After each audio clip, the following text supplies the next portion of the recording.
इस समय हम परमेश्वर के आज के संदेश की ओर जाएंगे। आज प्रभु हमसे क्या बातें करना चाहते हैं, आज प्रभु हमें क्या सिखाना चाहते हैं, उस बात की ओर हम अपने ध्यान को लगाएंगे, मन को लगाएंगे और बड़े प्रार्थना के साथ प्रभु के चरणों में बैठे रहेंगे। परमेश्वर का वचन का भूख और प्यास को लेके बैठे रहें, क्योंकि परमेश्वर का वचन कहता है, मैं बार बार इस शब्द को दोहराता हूँ, कहता है क्या ही धन्य है वे जो धार्मिकता के भूखे और प्यासे हैं, वो क्या किए जाएंगे, तृप्त किए जाएंगे। यदि आप भूखे के समान परमेश्वर के वचन का भूख लेके बैठे हो, परमेश्वर मुझसे बातें करे उस भूख को लेके बैठे हो, तो परमेश्वर अपने वचन के द्वारा आपको तृप्त करेंगे। ये मैं नहीं, परमेश्वर के वचन में लिखा हुआ है। यदि आपके अंदर में परमेश्वर के वचन के प्रति भूख और प्यास नहीं है, तो फिर परमेश्वर की ओर से आप क्या नहीं हो सकते, तृप्त नहीं हो सकते। आप जैसे हैं वैसे जाएंगे। लेकिन मैं आपको बताना चाहता हूं कि ये जो मौका है, कल मिलेगा कि नहीं मिलेगा, ऐसा मौका कल मिलेगा कि नहीं मिलेगा पता नहीं। कल यही वचन जो आज आपको दिया जा रहा है, कल ये वचन मिलेगा कि नहीं मिलेगा पता नहीं। इसीलिए ये समझिए, आज जो वचन मुझे मिल रहा है ये मेरे लिए अंतिम अवसर है। आज का वचन मेरे लिए अंतिम अवसर है, सोच के बड़े प्रार्थना के साथ प्रभु के चरणों में बैठे। हालेलुया। जब कभी हमारे बीच में जांगड़े साहब प्रचार करते हैं, तो कुछ बातें हैं जो वो प्रचार करते हैं, मुझे याद रह जाता है। वो कहते हैं कि जब कभी प्रभु का वचन सुनो, ज्ञानी बनके मत सुनो, क्योंकि ज्ञानियों के लिए परमेश्वर का वचन नहीं है। जब परमेश्वर का वचन सुनो तो मैं बहुत कुछ जानता हूं, मुझे और कुछ जानने का जरूरत नहीं है बोलने से, वो वचन आपके लिए नहीं है। आप परमेश्वर का वचन सुनो एक निर्बुद्धि व्यक्ति के समान कि आज मैं पाऊंगा, और परमेश्वर का वचन को पाके मैं क्या हो जाऊंगा, बुद्धिमान हो जाऊंगा। जब परमेश्वर का वचन सुनो तो एक बहरे व्यक्ति के समान सुनो। बहरा व्यक्ति क्या करता है, अपना कान टेक के ध्यान लगा के क्या करता है, सुनता है। इसलिए सुनता है, वो सोचता है कि कहीं एक शब्द भी मुझसे मिस हो गया तो मैं बहुत कुछ खो सकता हूं। इसलिए वो कान लगा के ध्यान धर के क्या करता है, सुनता है। हालेलुया। आप और मैं भी पुराने समय में जब बैंक में जाते थे तो टोकन सिस्टम था, क्योंकि बहुत भीड़ होता था, तो बहुत भीड़ जमा ना हो इसलिए टोकन सिस्टम लगा के रखते थे। वो बैंक में एक डिस्प्ले होता था, आज भी शायद कई जगह में होगा, डिस्प्ले होता था, नंबर दिखता था, और वो नंबर के अनुसार लोग क्या करते थे, जाते थे। आज भी जब सोसाइटी में जाते हैं चावल लेने के लिए, कार्ड को जमा कर देते हैं और उधर से पुकारा जाता है। सोसाइटी में जो एम्प्लॉय रहते हैं, कर्मचारी रहते हैं, वो पुकारते हैं, लेकिन तब कर्मचारी वो पुकारेगा बोल के सब लोग आस पास में ही क्या करे रहते हैं, भीड़ जमा करके रखते हैं। कहीं ऐसा ना हो 1 घंटा से इंतजार कर रहा हूं और वो मेरा नाम पुकारेगा और मैं सुन ना पाऊं तो मेरा नाम फिर पीछे चले जाएगा। इसलिए सब लोग क्या करके सुनते रहते हैं, ध्यान धर के सुनते रहते हैं। तो ये इन सब बातों से बढ़कर है। बैंक में जाएं पैसा निकालने के लिए, वो पैसा से बढ़कर होगा।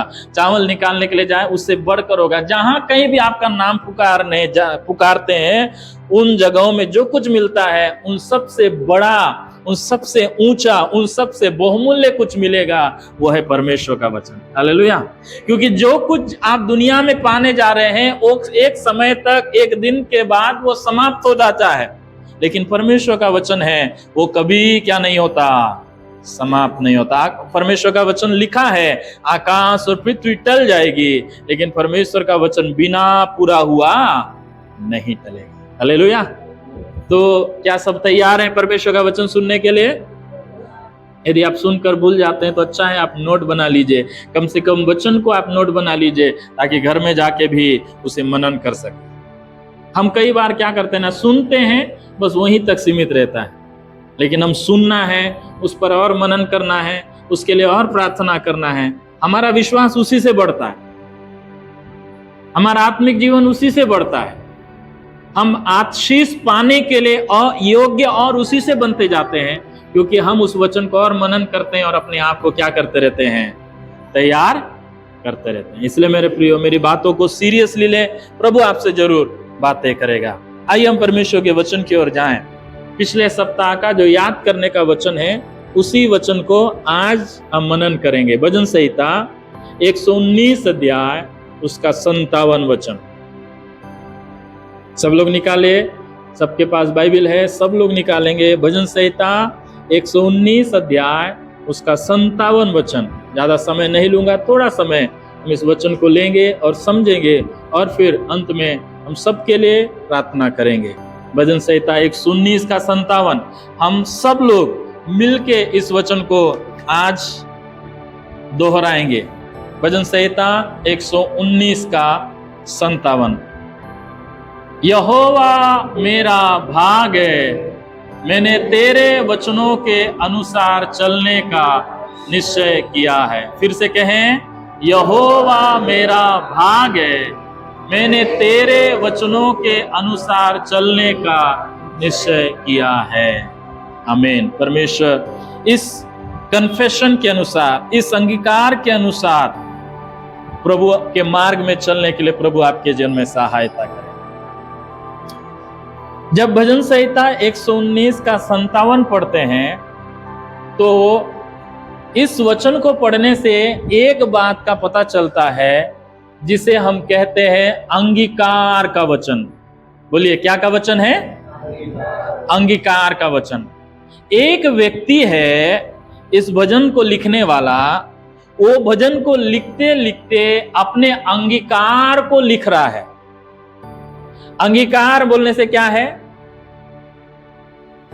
अंगीकार का मतलब किसी बात को स्वीकार करना, मतलब या किसी व्यक्ति को ग्रहण करना। समझो कोई व्यक्ति आपके घर में आया, आप जब उसे अंगीकार करते हैं, उसको एक दूसरे भाषा में कहते हैं, उस व्यक्ति को आप क्या कर रहे हैं? स्वीकार कर रहे हैं। उसी प्रकार जब बाइबल में अंगीकार शब्द का इस्तेमाल होता है, उस शब्द का मतलब होता है आप स्वीकार कर रहे हैं, आप उसे अंगीकार कर रहे हैं, और इंग्लिश में उसे कन्फेशन भी कहा जाता है। यहां पे कहता है यहोवा मेरा भाग है, और उसके बाद वो कन्फेशन करता है, अंगीकार करता है कि हे परमेश्वर, मैंने तेरे वचनों के अनुसार चलने का क्या किया है? निश्चय किया है। और ये जो अंगीकार है, यहां पे दो अंगीकार को हम देख सकते हैं। यहोवा को अपने भाग के रूप में, अपनी संपत्ति के रूप में अंगीकार कर रहा है, और परमेश्वर के वचनों के अनुसार चलने का भी क्या कर रहा है? अंगीकार कर रहा है, निश्चय कर रहा है। यहां दो कन्फेशन या दो निर्णय, दो अंगीकार या दो स्वीकार्य काम को देख सकते हैं। और ये दो स्वीकार करने वाला काम के लिए ये व्यक्ति को कोई मजबूर नहीं कर रहा है, ये व्यक्ति को किसी बात का लालच नहीं दिया जा रहा है, ये व्यक्ति को दबाया नहीं जा रहा है, बल्कि ये व्यक्ति स्वयं इस बात को कह रहा है। कोई बोलने के लिए इसे नहीं बोल रहा है, लेकिन ये व्यक्ति स्वयं इस बात को बोल रहा है, यहोवा मेरा क्या है? भाग है। इसका मतलब इसने यहोवा परमेश्वर को जान लिया, यहोवा परमेश्वर की महानता को जान लिया, यहोवा परमेश्वर के महात्मा को जान लिया, यहोवा परमेश्वर के गुणों को जान लिया, यहोवा परमेश्वर के अच्छाइयों को जान लिया, यहोवा परमेश्वर की भलाइयों को जान लिया। तब जाके बोलता है यहोवा परमेश्वर मेरा क्या है? भाग है। यदि यहोवा परमेश्वर को जानता नहीं और यहोवा परमेश्वर की अच्छाइयों को जानता नहीं, यहोवा परमेश्वर मेरे लिए क्या क्या भलाई किया है उसे जानता नहीं, तो कभी भी ये व्यक्ति यहोवा परमेश्वर को क्या नहीं करता? ग्रहण नहीं करता। समझो आपको रात के समय में आपके घर में कोई चोर आया, आप जानते हैं चोर आया है तो चोरी करेगा, आप जानते हैं चोर आया है तो शायद यदि उसके पास हथियार हो तो मेरे ऊपर हमला भी कर सकता है, आप जानते हो चोर आया है मेरा नुकसान कर सकता है, तो चोर आया है बोल के आप दरवाजा प्यार से खोलेंगे क्या? नहीं खोलेंगे। क्यों नहीं खोलेंगे? क्योंकि आप उसका मोटिव जानते हैं, उसका उद्देश्य जानते हैं। चोर आया है भाई, वो मेरे साथ गले नहीं लगाएगा, चोर आया है भाई, वो मुझको गले लगा के मुझे कुछ देगा नहीं, बल्कि वो मेरे पास आएगा, यदि मैं उसका विरोध करूंगा तो वो मेरे विरोध में काम करेगा, शायद मुझे मार सकता है, शायद मेरा हमला कर सकता है, खून बहा सकता है, ऊपर से इतना नहीं मेरे घर की कीमती चीजों को भी वो क्या करके ले जाएगा? चुरा करके ले जाएगा। इस बात का आप जानते हैं, उसका उद्देश्य को, उसके मोटिव को, उसके इंटेंशन को जानते हैं। इस कारण से उसके लिए आप कभी अपना घर का द्वार बल्कि उसको क्या करने का कोशिश करेंगे, भगाने का कोशिश करेंगे। भगाने के लिए आप परिवार के लोगों को उठाएंगे, भगाने के लिए किसी को कॉल करेंगे, या फिर भगाने के लिए किसी आस पड़ोसियों को कॉल करेंगे, लोगों को इकट्ठा करेंगे ताकि चोर को क्या किया जा सके, भगाया जा सके। लेकिन उसी जगह में आपके घर में कोई ऐसा व्यक्ति आया जो आपसे प्यार करता हो, ऐसा व्यक्ति आया जो आपके लिए भला सोचता हो, ऐसा व्यक्ति आया जो आपका साथ देता हो, उसके लिए आप द्वार खोलेंगे कि नहीं खोलेंगे?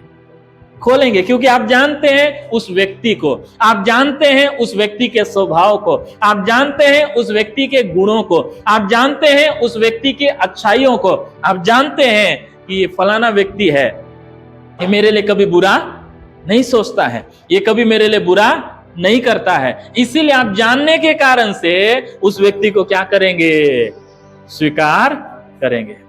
करेंगे कि नहीं करेंगे? सब लोग हैं कि नहीं है ना? है तो जरूर मेरे से बात करना। मैं आपको समझा रहा हूं ये व्यक्ति यहोवा को क्यों ग्रहण कर रहा है, क्यों बोल रहा है यहोवा मेरा भाग है, ये क्यों बोल रहा है यहोवा मेरा भाग है, यहोवा मेरा हिस्सा है, यहोवा मेरा संपत्ति है, यहोवा मेरा सब कुछ है। क्योंकि कहीं ना कहीं यहोवा के कुछ अच्छाइयों को, कुछ अच्छे गुणों को इसने क्या कर लिया, जान लिया या अनुभव कर लिया। यहां पे हम इस बात को देखें, जब हम किसी विपरीत परिस्थिति में होते हैं, हमारे जीवन में विपरीत परिस्थितियां चलती है, तो हमेशा हम अपने जीवन में देखते हैं कि मेरे पास क्या है कि इस विपरीत परिस्थिति से मैं क्या हो सकूं, निकल सकूं। जब आप बीमार पड़ते हैं तो सबसे पहले क्या देखते हैं, मेरे पास कोई दवाई है कि, क्योंकि आपको मालूम है मैं बीमार पड़ा हूं और इसका इलाज दवाई के द्वारा है, तो आप सबसे पहले उस चीज को देखने का प्रयास करते हैं जिसके द्वारा आप उस बीमारी से निकले। समझ में आ रहा है क्या? मैं शुरुआत बात आपको समझा रहा हूं। जब आपके जीवन में विपरीत समस्याएं, परेशानी आती हैं, विपरीत परिस्थिति आती है, तो आपका दिमाग में, आपके सोच में, आपका विचारों में केवल वही चीज आता है कि मैं इस बीमारी से निकलने के लिए, इस समस्या से निकालने के लिए, और मेरे पास कुछ है कि नहीं। यदि नहीं है, बीमार हो, तो सबसे पहले किधर भागते हो, अस्पताल की ओर भागते हो। क्यों? क्योंकि आपको मालूम है मेरी इस समस्या का समाधान कहां पे है, अस्पताल में। आपके जीवन में आर्थिक परेशानी आया, आर्थिक समस्या आया, तो सबसे पहले आप क्या देखते हो, मेरे पास कुछ सेविंग है कि नहीं। शायद वो गुल्लक में हो सकता है, शायद बैंक अकाउंट में हो सकता है। बोलेंगे मेरे जीवन में आर्थिक परेशानी आया है, आर्थिक परेशानी को दूर करने के लिए मेरे पास क्या है वो देखेंगे पहले। यदि नहीं है तो किसी पहचान के पास बोलेंगे मुझे कुछ रुपयों का उधार दे रहे हो, मैं कुछ दिनों के बाद आपको क्या कर दूंगा, लौटा दूंगा। तो जब आपके जीवन में इस प्रकार की समस्या आती है, तो आप ऐसी चीजों को या ऐसे रिश्तों को, ऐसे लोगों को ढूंढते हैं जिसके द्वारा आपके समस्या का समाधान हो। यहोवा मेरा भाग बोलने का अर्थ यह है, मेरा संपत्ति, मेरा विरासत। और मेरा विरासत कौन है? यहोवा है। और मेरे लिए हर परिस्थिति में, मेरे लिए विकल्प के रूप में, मेरे उद्धार के रूप में, मेरे छुटकारे के रूप में यहोवा मेरे सामने है। इस बात को दर्शाता है। यहोवा मेरा भाग है बोलने का मतलब यह है, वो मेरी वो संपत्ति है जिसे मैं कभी खोना नहीं चाहता। आप जानते हैं इन दिनों में कई जगहों में बाढ़ आया, कई जगहों में कई लोगों का घर, कई जगहों में बहुत चीजें उनके जीवन का नुकसान हुआ। लेकिन आप जानते हैं बहुत सारे लोग जब बाढ़ की हालात देख रहे थे तो घर का सब चीजों को उठा के नहीं ले जा पा रहे थे, ले जाना संभव नहीं था, लेकिन घर के कुछ बहुमूल्य चीजों को क्या करके ले गए, उठा के ले गए। शायद उनका सोना हो सकता है, शायद उनकी चांदी हो सकती है, शायद उनका घर में रखा हुआ कुछ कैश हो सकता है। बहुमूल्य चीजों को उस घर से निकाल के सुरक्षित जगह में ले गए, क्योंकि उन्होंने सोचा ये मेरा कीमती भाग है, इसे मैं क्या नहीं कर सकता, खो नहीं सकता। इसीलिए उस कीमती धन को उठा के उन्होंने ले जाने का कोशिश किया। तो यहां पे ये कहता है मेरे जीवन का सबसे कीमती भाग मेरा घर नहीं है, मेरी संपत्ति नहीं है, मेरे रिश्ते नहीं है। मेरे जीवन का सबसे कीमती भाग, मेरे जीवन का कीमती संपत्ति, मेरे जीवन का कीमती और बहुमूल्य संपत्ति कुछ और नहीं है, मैं खुद भी नहीं हूं। वो कहता है मेरे जीवन का कीमती भाग कौन है? परमेश्वर। Hallelujah, hallelujah.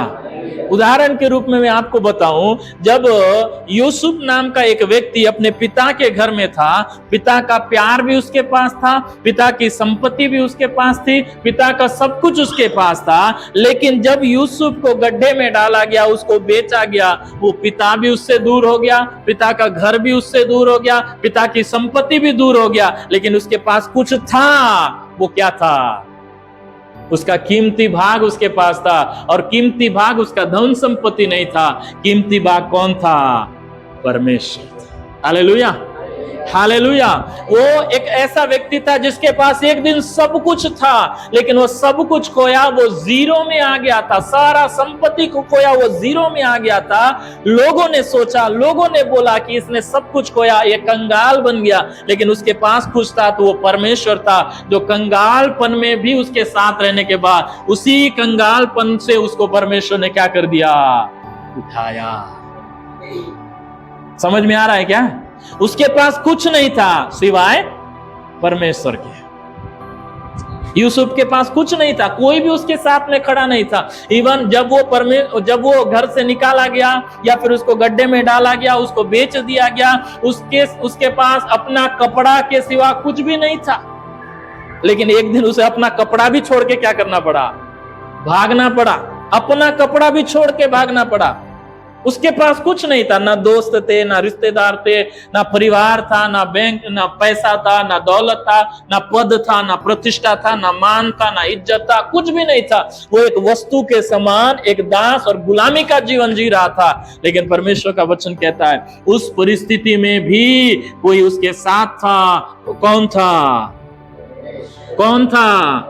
हालेलुया। वही परमेश्वर उसके साथ रहने के कारण से उसे निचले स्तर से ऐसे जगह में बिठाया जहां पे बैठना नामुमकिन था। बैठना मुमकिन है क्या?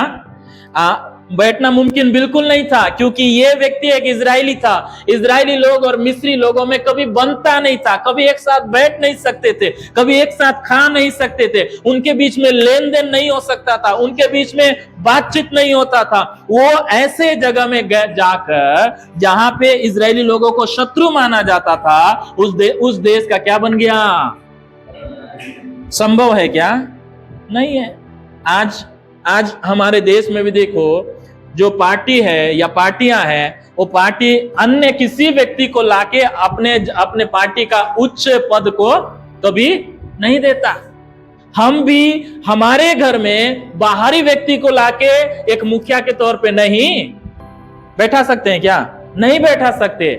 तो परमेश्वर के वचन के अनुसार देखिए, तो इजराइल देश का एक व्यक्ति जो इजरायली है, जो इस मिस्र देश के नियम कानून कायदे संस्कृति के अनुसार नहीं है उसका जीवन, फिर भी उसको ऊंचे पद में इसलिए बिठाया गया। ये मनुष्य की ताकत नहीं थी, मनुष्य का योजना नहीं था, मनुष्य की शक्ति नहीं थी, मनुष्य का पहुंच नहीं था। यहां पर कुछ था, तो वो उत्तम भाग जिसे उसने चुना था वो खुद उसका परमेश्वर था। वही परमेश्वर ने उसको निचले स्तर से उठाकर ऊंचे भाग में, ऊंचे स्थान में क्या कर दिया? बैठा दिया। मेरे प्रियो, मैं आपको ये बताना चाहता हूं, यहां पे एक व्यक्ति कहता है यहोवा मेरा भाग है।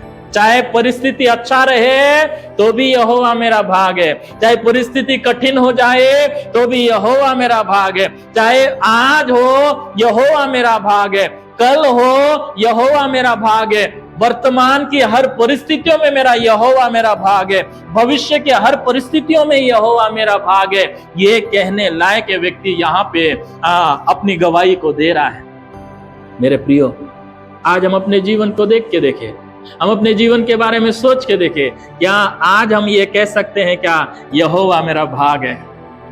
क्या आज हम अब ये बोल सकते हैं क्या यहोवा मेरा भाग है? अपने जीवन के हर परिस्थिति में यहोवा को अपने जीवन का सर्वोच्च स्थान देते हैं क्या? अपने कामों में परमेश्वर को सर्वोच्च स्थान देते हैं क्या?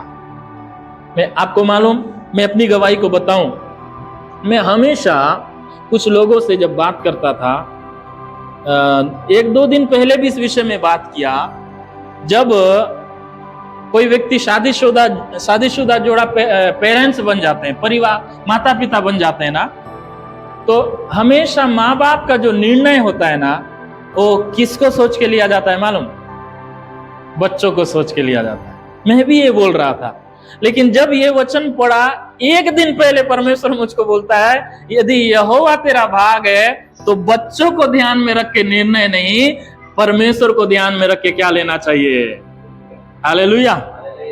इस बात को मैं बोल रहा हूं, मैं कई लोगों को ये बोल चुका हूं, कई लोगों को बोल चुका हूं कि जब हम पेरेंट्स बनते हैं, माता पिता बनते हैं, तो बच्चों को ध्यान में रख के, बच्चों का सुख को ध्यान में रख के, बच्चों का पढ़ाई का ध्यान में रख के, बच्चों का भविष्य ध्यान रख के, बच्चों का वर्तमान का ध्यान रख के निर्णय लेते हैं। और ऐसा है भी, यदि बच्चों का पढ़ाई है तो माँ बाप बोलते हैं हम कहीं घूमने नहीं जाएंगे, बच्चों का पढ़ाई है तो हम अकेले भी कहीं नहीं जाएंगे, बच्चों का कुछ जरूरी है, काम है तो उसको छोड़ के हम कहीं नहीं जाएंगे। बच्चों को देखते हुए हम कई निर्णयों को लेते हैं। लेकिन प्रभु ने कहा यदि यहोवा तेरा भाग है तो यहोवा को ध्यान में रख के तू निर्णय लेना चाहिए, यहोवा को ध्यान में रख के तू कदम बढ़ाना चाहिए, यहोवा को ध्यान में रख के तू नौकरी करना चाहिए, यहोवा को ध्यान में रख के तू बिजनेस करना चाहिए, यहोवा को ध्यान में रख के सब कामों को करना चाहिए, ताकि तेरे कदम बढ़ाने के द्वारा, तेरे काम करने के द्वारा, तेरे निर्णय लेने के द्वारा परमेश्वर यहोवा को महिमा मिले और वो परमेश्वर तुझे क्या करे, बढ़ाए, उठाए। Hallelujah, hallelujah. क्या मेरी बातें आपको समझ में आ रही है क्या?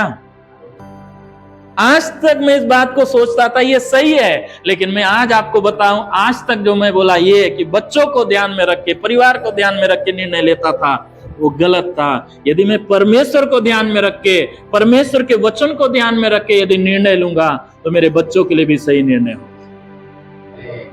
यदि मैं बच्चों का ध्यान में रख के निर्णय लूंगा ना, तो निर्णय गलत हो सकता है, लेकिन यदि मैं परमेश्वर को ध्यान में रख के परमेश्वर के वचन के अनुसार निर्णय लूंगा तो मेरे बच्चों के लिए कभी गलत नहीं होगा, मेरे परिवार के लिए कभी गलत नहीं होगा, मेरे लिए कभी गलत नहीं होगा, क्योंकि मैंने अपने आप को पहला स्थान में नहीं रखा, अपने बच्चों को पहले स्थान में नहीं रखा, अपनी कलीसिया को पहले स्थान में नहीं रखा, मैंने परमेश्वर को पहला स्थान में रखा। प्रभु का वचन कहता है यदि हम परमेश्वर के बलवंत हाथों के नीचे दीनता से रहेंगे तो वही परमेश्वर उचित समय में हमको क्या करेगा। हालेलुया। हमारा परमेश्वर घटाने वाला परमेश्वर नहीं है, हमारा परमेश्वर क्या करने वाला परमेश्वर है, बढ़ाने वाला परमेश्वर है। हमारा परमेश्वर हमको दबाने वाला परमेश्वर नहीं है, हमारा परमेश्वर हमको ऊंचा उठाने वाला परमेश्वर है। हम दब क्यों जाते हैं? क्योंकि यहोवा हमारा भाग है बोलने के बाद उस भाग को साइड में कर देते हैं और अपने आप को सामने कर देते हैं, अपने डिसीजन को सामने कर देते हैं। मेरे प्रियो, देखिए यूसुफ ने क्या किया, सब कुछ खोने के बाद भी यहोवा को उसने खोने का कोई भी काम, उसको खोने का अवसर था, वो चाहता था तो उसी पोतीपर के घर में रह के अपने भाइयों के विरोध में षड्यंत्र रच सकता था, लेकिन उसने रचा नहीं। वो चाहता तो पोतीपर की पत्नी के साथ कुकर्म करके अपने आप को परमेश्वर से अलग कर देता, लेकिन उसने ऐसा नहीं किया। वो बोलता है मैं ऐसा कुकर्म करके परमेश्वर के साथ कोई समझौता या पाप के साथ समझौता करके परमेश्वर को मैं विरोध नहीं करूंगा, परमेश्वर के विरोध में नहीं जाऊंगा। उसने समझौता नहीं किया, क्योंकि उसको मालूम है सब कुछ खो गया हूं, लेकिन परमेश्वर को खोऊंगा तो मुझे कुछ भी नहीं मिलेगा, उसे मालूम था। मेरे प्रियो, जैसे भजन संहिता 23 अध्याय के 4 पद में क्या लिखा है, किसी को मालूम है क्या? चाहे मैं घोर अंधकार से भरी तराई में होकर चलूं तो भी हानि से ना डरूंगा, क्योंकि तू मेरे। हालेलुया। वो व्यक्ति हानि से नहीं डर रहा है, वो व्यक्ति विपत्ति से नहीं डर रहा है, वो व्यक्ति संकट से नहीं डर रहा है। क्यों मालूम? क्योंकि वो बोल रहा है मैंने जिस उत्तम भाग को चुना था, जो उत्तम भाग मेरे पास है, वो मेरा परमेश्वर मेरे साथ है। तो हानि हो तो हानि होने से भी चलेगा, लेकिन मेरा परमेश्वर मेरे साथ है, ये मेरे लिए सबसे बड़ी आशीष है, सबसे बड़ा धन है, सबसे बड़ा उत्तम भाग यही है, इसलिए वो आनंदित है। वो बोलता है मैं हानि से नहीं डरूंगा, हानि सहने के लिए तैयार है, लेकिन परमेश्वर को खोने को तैयार है। पौलुस कहता है कौन मुझे मसीह के प्रेम से अलग कर सकता है? क्या ऊंचाई, क्या गहराई, क्या चौड़ाई, क्या मृत्यु, क्या बीमारी, क्या अकाल, क्या नंगाई, क्या जोखिम, क्या तलवार, कोई मुझे मसीह के प्रेम से क्या नहीं कर सकता, अलग नहीं कर सकता। क्यों कहता है मालूम? क्योंकि इसने परमेश्वर रूपी उत्तम भाग को क्या कर लिया था? चुन लिया था, पा लिया था। एक जगह में बोलता है जीना मसीह, मरना लाभ है। जब तक जिंदा रहूंगा मसीह के साथ चलता रहूंगा, मरने के बाद भी मुझे लाभ है। क्यों इस परिस्थिति में भी, कठिन परिस्थिति में मसीह के साथ जीना चाहता है? क्योंकि वो जानता है उसने उत्तम भाग को क्या कर लिया है। Hallelujah, hallelujah. परमेश्वर का वचन कहता है जब मार्था और मरियम के घर में यीशु मसीह गया, मार्था परमेश्वर के वचन में देखते हैं, मार्था परमेश्वर के चरणों में बैठ के क्या कर रही थी? क्या कर रही थी? हाँ, एक बार निकालिए लूका रचित सुसमाचार, वहां पर हम देख सकते हैं, वहां पे परमेश्वर यीशु मसीह ने एक बहुत बढ़िया बात कही, बहुत अच्छी बात कही, उसे मैं आपको बताना चाहता हूं। लूका रचित सुसमाचार उसका 10वां अध्याय में 38 पद से लेके 42 पद तक हम इस बात को देख सकते हैं। 42 पद को एक बार पढ़ेंगे। परंतु एक बात आवश्यक है, और उस उत्तम भाग को मरियम ने चुन लिया है जो उससे छीना। उस उत्तम भाग को चुन लिया है। दोनों बहन थे घर में, मरियम खाना बना रही थी, मार्था पर में यीशु मसीह के पैरों में बैठ के, पैरों के पास बैठ के क्या सुन रही थी? वचन सुन रही थी। मरियम घबराई और मार्था के पास, यीशु के पास आके बोलती है, देख रहा है प्रभु, मेरी बहन कितनी आलसी है, मुझे काम करने के जगह में अकेला छोड़ दिया और तेरे पास आराम से बैठ के क्या कर रही है? सुन रही है। लेकिन यीशु मसीह ने वहां पे कुछ नहीं बोला, वहां पे एक शब्द बोला, मरियम, हे मरियम, हे मार्ता, हे मार्ता, तू बहुत बातों के लिए क्या करती है? चिंता करती, घबराती है।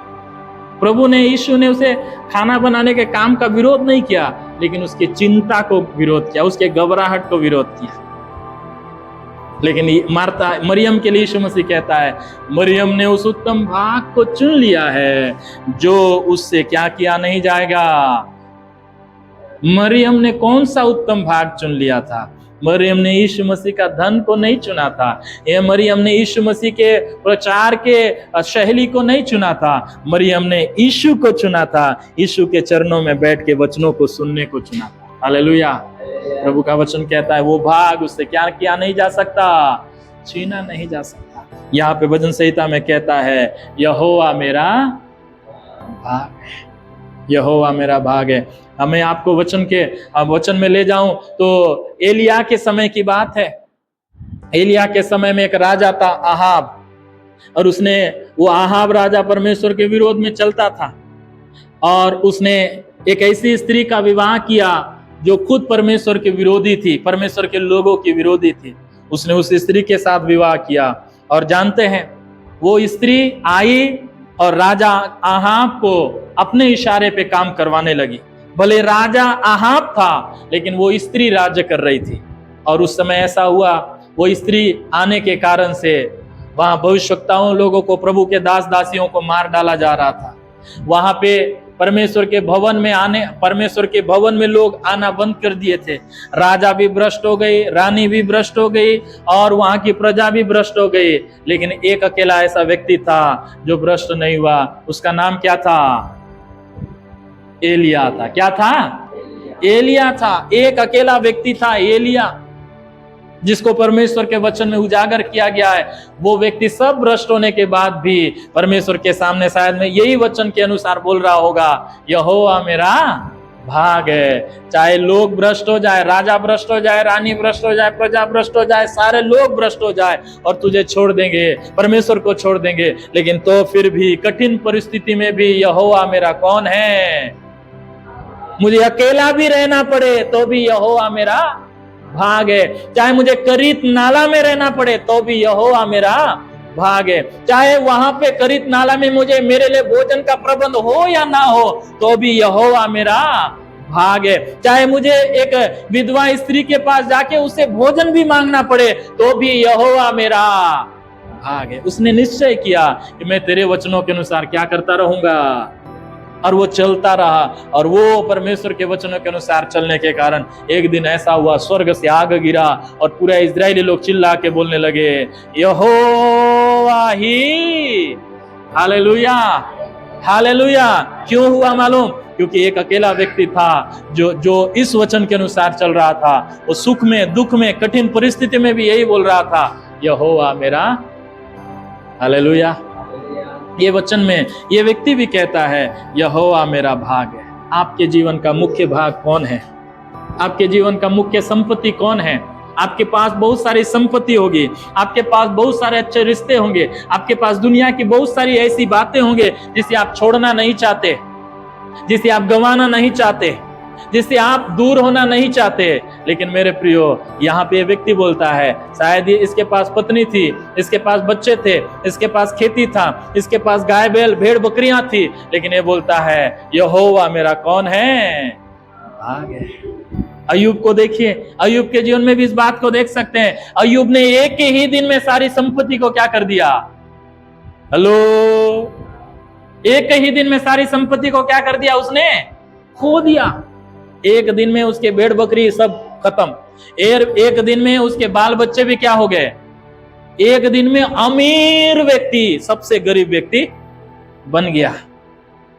हम तो धीरे धीरे कभी कभी संपत्ति खोते हैं, धीरे धीरे खोने से भी कई बार हम परमेश्वर से नाराज हो जाते हैं, हमारा प्रार्थना जीवन कमजोर हो जाता है, हम कई बार आराधना छोड़ देते हैं।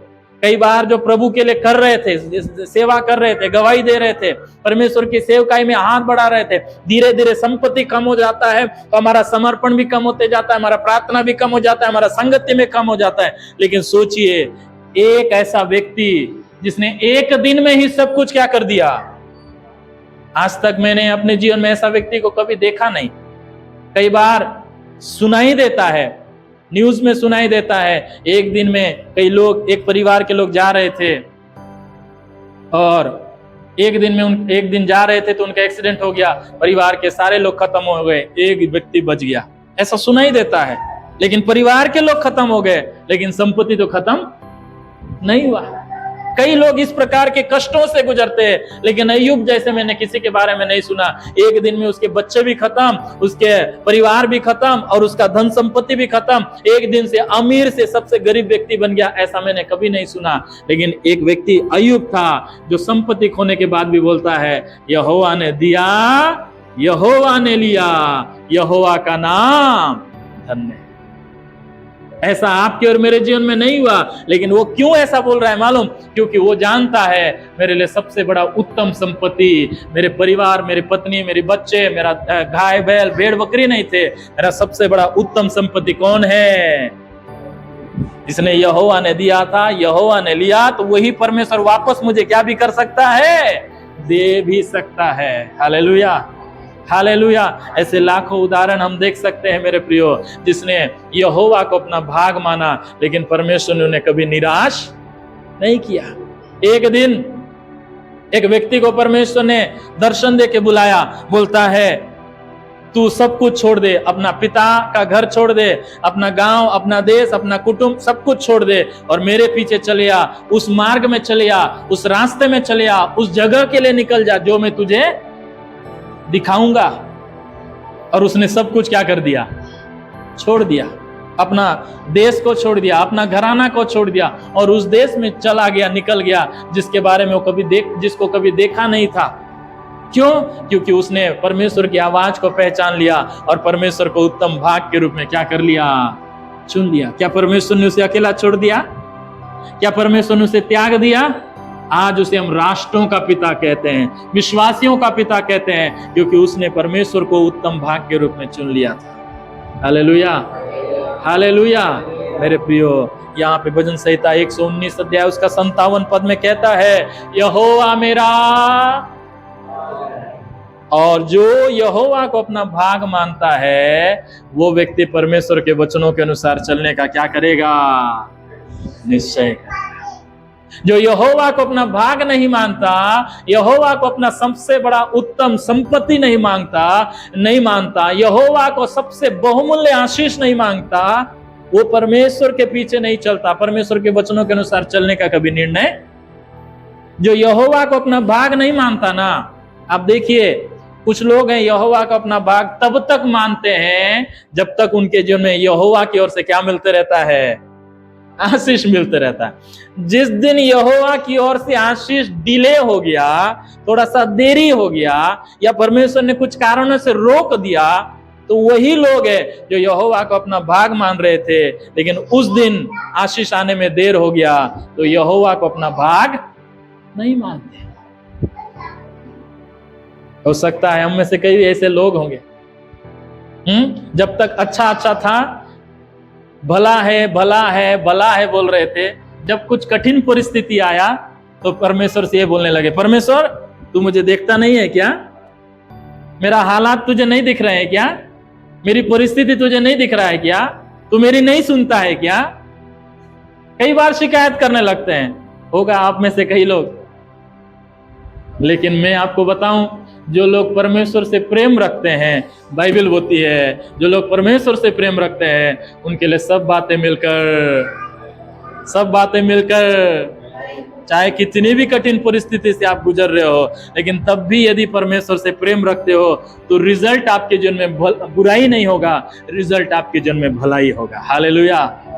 इसलिए कठिन परिस्थिति में भी परमेश्वर के साथ चलते रहो। जैसे अय्यूब चलता रहा, बाद में उसे दुगना आशीष परमेश्वर ने दिया। जैसे यूसुफ चलता रहा तो परमेश्वर ने उसे ऊंचे पद में बिठा दिया। ऐसे ढेरों लोग हैं जो कठिन परिस्थिति में यहोवा को अपना भाग बना के चलते रहे। मेरे प्रियो, परमेश्वर का वचन कहता है परमेश्वर ने उन्हें ऊंचा उठाया। लेकिन जब कठिन परिस्थिति आती है ना, कई बार हम परमेश्वर से मुख मोड़ लेते हैं, और कई लोगों को आशीषें मिलती है तो परमेश्वर से उन लोग भी, कई लोग क्या फेर लेते हैं, मुख फेर लेते हैं। ज्यादा आशीष हो जाता है तो परमेश्वर को क्या करने लगते हैं, भूलने लगते हैं। जब परमेश्वर की ओर से आशीष पाते हैं तो आशीष देने वाले परमेश्वर को छोड़ देते हैं और आशीषों को अपना भाग बना लेते हैं और परमेश्वर को साइड में रख देते हैं। होता है कि नहीं होता है? ना, मैं नमिता सिस्टर को देख रहा हूँ, बहुत हंस रही है। मेरे को लग रहा है आज नमिता सिस्टर को प्रभु बात कर रहे हैं। उनको लग रहा होगा कि मैं वैसे कर रही हूँ। मैं नमिता सिस्टर को देख के नहीं बोल रहा हूँ, या कुछ ऐसा बात नमिता सिस्टर का मेरे पास नहीं पहुंचा है कि उनको लेके बोल रहा हूँ। लेकिन मैं आपको बताऊं, कई बार ऐसा होता है। आप अपने जीवन में भी अनुभव किए होंगे, किए हैं कि नहीं किए हैं? मैं किया हूं। कई बार जब मेरे जीवन में आशीषें आई तब मैं कई बार प्रार्थना को कम कर दिया। कई बार सेवा बढ़ा है, यहाँ प्रचार करने जाना, वहां प्रचार करने जाना, यहाँ लोगों को संदेश सुनाना, वो प्रार्थना करने बुला रहे, ये प्रार्थना करने बुला रहे, सब जगह प्रचार चल रहा है, सब जगह प्रार्थना चल रहा है, लेकिन व्यक्तिगत रीति से प्रभु के साथ बैठने के लिए टाइम। प्रभु चाहता है ज्यादा दौड़ धूप मत करो भाई, मेरे साथ बैठो, क्योंकि मैं तुम्हें चाहता हूं, मैं तुम्हारे काम को नहीं चाहता, पहले तुम हो। कल परसों एक व्यक्ति हमारे कलीसिया ने, दूसरे कलीसिया के एक विश्वासी भाई बोल रहे थे, उनके कलीसिया में एक प्रिय भाई है, वो बहुत बिजी है इन दिनों में, उनका कोई नौकरी नहीं, कुछ बिजनेस कर रहे हैं। तो ये प्रिय भाई ने बोला था, भैया आप बहुत अच्छा दौड़ धूप कर रहे हो, काम धाम कर रहे हो, रविवार को तो कम से कम आओ। तो बोलते हैं, भाई मेरे को टारगेट मिला हुआ है, ये टारगेट को मेरे को पूरा करना है, ये टारगेट मेरे को पूरा करना है, उसके बाद मैं आऊंगा ना, संडे को आऊंगा, मेरे को टाइम नहीं मिल रहा है, इसलिए मैं संडे को भी क्या करता हूँ, टारगेट पूरा करने के लिए, बिजनेस करने के लिए निकल जाता हूँ। मैंने उस प्रिय भाई को तो नहीं मिला, लेकिन जो भाई मेरे से बात कर रहे थे उनको बोला, परमेश्वर आपका धन नहीं चाहता है, परमेश्वर आपको चाहता है। आमीन कोई बोलेगा क्या है? परमेश्वर आपका धन का लोभी नहीं है, परमेश्वर आपको चाहता है। आप यहाँ पे भेंट चढ़ाओ नहीं चढ़ाओ, आप देने लायक हो या नहीं लायक हो, इसको परमेश्वर प्यार करने से पहले आपको प्यार करता है, याद रखना। हालेलुया। कभी कभी हम लोग सोचते हैं, आज मेरे पास भेंट देने के लिए नहीं है, इसलिए मैं चर्च नहीं जाऊंगा। ऐसा नहीं सोचना। परमेश्वर आपके भेंट से ज्यादा आपसे प्यार करता है, आपको ग्रहण करता है। हालेलुया। वो व्यक्ति क्या बोल रहे थे मालूम? मेरा जब बिजनेस बढ़ेगा ना तो मैं चर्च के लिए बहुत बड़ा करने का सोचा हूं। परमेश्वर आपका इंतजार नहीं कर रहा था कि वो बड़ा करो तब आओ। परमेश्वर इंतजार कर रहा था कि आप छूचे हाथ भी, खाली हाथ भी परमेश्वर के पास आओ, लेकिन आओ, परमेश्वर की उपस्थिति में आओ, परमेश्वर की संगति में बैठो। मैं आपको कहना चाहता हूं, यहोवा मेरा जो भाग है, जो बोलता है ना, वो अगला लाइन को भी बोलता है। क्या बोलता है? मैंने तेरे वचनों के अनुसार चलने का, तेरे वचनों के अनुसार चलना इसलिए नहीं चाह रहा हूं कि मुझे कुछ लाभ मिले। तेरे वचनों के अनुसार चलने का निश्चय इसलिए नहीं किया हूं कि मेरी कुछ बढ़ोतरी हो। तेरे वचनों के अनुसार चलने का निश्चय इसलिए नहीं किया है कि मेरा पद, प्रतिष्ठा, मान सम्मान बढ़े। मैं तेरे वचनों के अनुसार चलने का इसलिए निश्चय किया है क्योंकि तू मेरा क्या है? भाग। Hallelujah, hallelujah. मैं कुछ बातें बोल के समाप्त करूंगा। क्या आपके जीवन में यहोवा आपका उत्तम भाग है जैसे बाकी लोगों के जीवन में है, प्रभु के लोगों के जीवन में है, या कुछ और है आपका भाग? यदि यहोवा आपके लिए उत्तम भाग है ना, तो आप परमेश्वर के वचनों के अनुसार चलने का क्या करेंगे? निश्चय करेंगे। कोई बोले या ना बोले, मैं यहोवा के वचनों के अनुसार चलूंगा। कोई मुझे उत्साहित करे या ना करे, मैं यहोवा के वचनों के अनुसार चलूंगा। मेरा परिवार मेरा साथ खड़े रहे या ना रहे, मैं परमेश्वर के वचन के अनुसार चलूंगा। कलीसिया साथ रहे या ना रहे, मैं परमेश्वर के वचन के अनुसार चलूंगा। मुझे आशीष मिले या ना मिले, मैं परमेश्वर के वचन के अनुसार चलूंगा। चंगाई तुरंत मिले या ना मिले, मैं परमेश्वर के वचन के अनुसार चलता रहूंगा। जीवन के अंतिम समय तक यहोवा मेरा भाग रहेगा और जीवन के अंतिम समय तक इस निर्णय पे मैं बने रहूंगा, मैं उसके वचनों को नहीं छोड़ूंगा।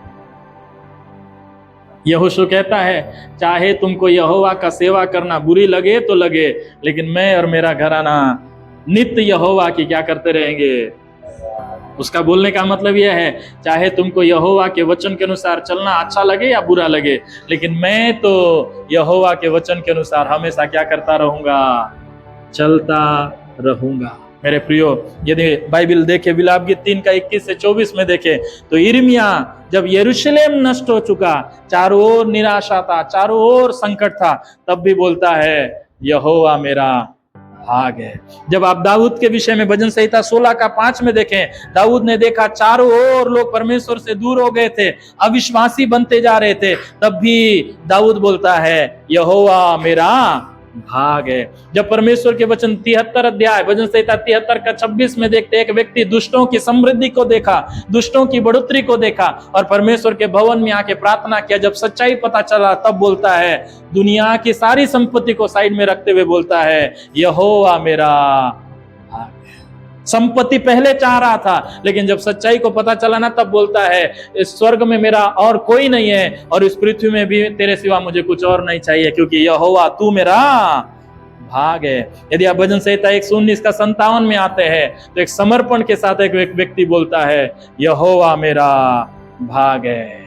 अंतिम बात बोल के समाप्त करो। जब इजरायली लोग कनान देश में पहुंचे, तब उनके हिस्से का जमीन का बंटवारा हुआ, तब लेवी लोगों को जमीन नहीं दिया गया। लेवी लोगों को क्या नहीं दिया गया? खेती बाड़ी, जमीन जायदाद कुछ नहीं दिया गया। परमेश्वर बोला तुमको कुछ नहीं मिलेगा, क्योंकि तुम्हारा भाग कौन है? परमेश्वर है। इसका मतलब क्या है?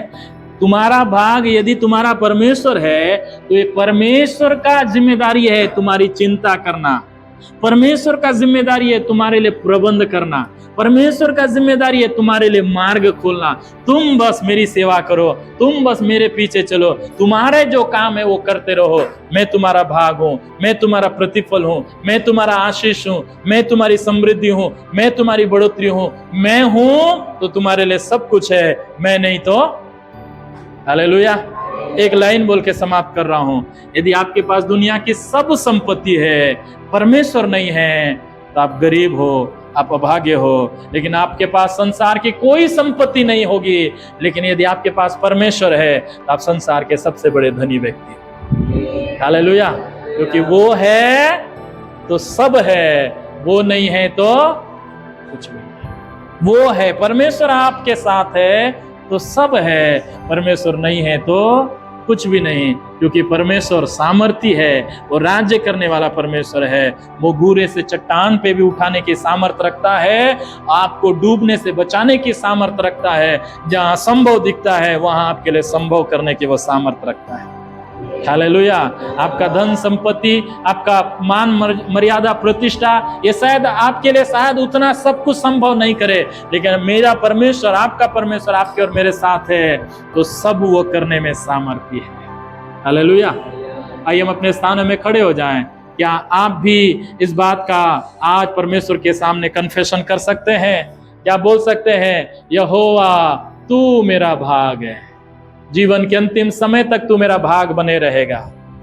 अब ये प्रचार संदेश खत्म हो गया, लेकिन जो बात इस वचन में दाऊद ने या दाऊद के जैसे किसी और व्यक्ति ने भी बोला, क्या आप बोल सकते हैं, यहोवा तू मेरा उत्तम भाग है, मैं तुझसे कभी अलग नहीं होऊंगा, मेरे उत्तम भाग को मैं हमेशा उत्तम भाग को लेकर चलूंगा, मेरा डिसीजन, मेरा निर्णय, मेरा कदम मेरे उत्तम भाग को लेकर होगा, किसी और विषय को लेकर नहीं होगा कि मेरा परमेश्वर क्या सोचता है, मेरा परमेश्वर क्या चाहता है, उसी विषय को लेकर होगा। यदि आप ये कहना चाहते हैं तो अपने हाथों को उठाएं और परमेश्वर से कहे, भजन संहिता 119 उसका 57 वचन को सब लोग मिलके अंगीकार करें, दोहराएं, बोले, यहोवा मेरा भाग है, मैंने तेरे वचनों के अनुसार चलने का निश्चय किया है। सब कह सकते हैं, अपनी मर्जी से कह सकते हैं, किसी के बोलने से नहीं, मेरे बोलने से नहीं, अपनी मर्जी से बोल सकते हैं, ऊंची आवाज में बोल सकते हैं, विश्वास के साथ बोल सकते हैं। आप किसके सामने बोल रहे हैं याद रखिए, परमेश्वर के सामने बोल रहे हैं। परमेश्वर आपकी बातों को सुन रहा है, उसके सामने जो कुछ भी बोल रहे हैं वो एक वायदा है, एक प्रॉमिस है।